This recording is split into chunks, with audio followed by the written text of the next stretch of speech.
পশ্চিমবঙ্গের mid day meal কন্ট্রোভার্সিতে একটি খাবারের নাম বারবার উঠে আসছে, যেটি হচ্ছে সয়াবিন। আমরা বাবা মা হিসেবে সন্তানের জন্য সেটাটাই চাই, কিন্তু সোশ্যাল মিডিয়ার একটা পোস্ট থেকে যদি পুষ্টিকর খাবারই বন্ধ করে দিই তাহলে ক্ষতিটা কার? সোয়া চাং তো গরুর খাবার, এটা তো একটা বজ্র, এটা খেলে হরমোনাল ব্যালেন্স নষ্ট হবে। সত্যি কি তাই? প্রথমত, সোয়া চাং কোনো বজ্র নয়। সোয়া চাং তৈরি হয় ডিফ্যাটেড সোয়া ফ্লাওয়ার থেকে, মানে সয়াবিন থেকে অয়েলটা বের করে নেওয়ার পরে যে হাই প্রোটিন সোয়া ফ্লাওয়ার পড়ে থাকে সেখান থেকে। এটি একটি কমপ্লিট প্রোটিনের সোর্স, মানে 9টি অ্যামাইনো অ্যাসিডই এই সোয়া চাংকে প্রেজেন্ট আছে, যেটা প্ল্যান্টের ক্ষেত্রে খুবই রেয়ার। তৃতীয়ত, সয়াবিনে থাকা ফাইটোইস্ট্রোজেন মানুষের ইস্ট্রোজেনের মতন কিন্তু ইস্ট্রোজেন নয়। বছরের পর বছর গবেষণায় দেখা গেছে এতে হরমোনাল ভারসাম্য নষ্ট হয় না।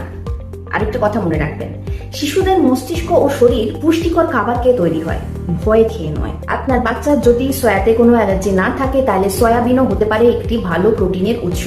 প্যারেন্টিং মানে শুধু সন্তানের খাবার বেছে নেওয়া নয়, সঠিক তথ্য বেছে নেওয়া। বিজ্ঞান ভিত্তিক প্যারেন্টিং ও নিউট্রিশন কন্টেন্টের জন্য আমাকে ফলো করুন। নমস্কার।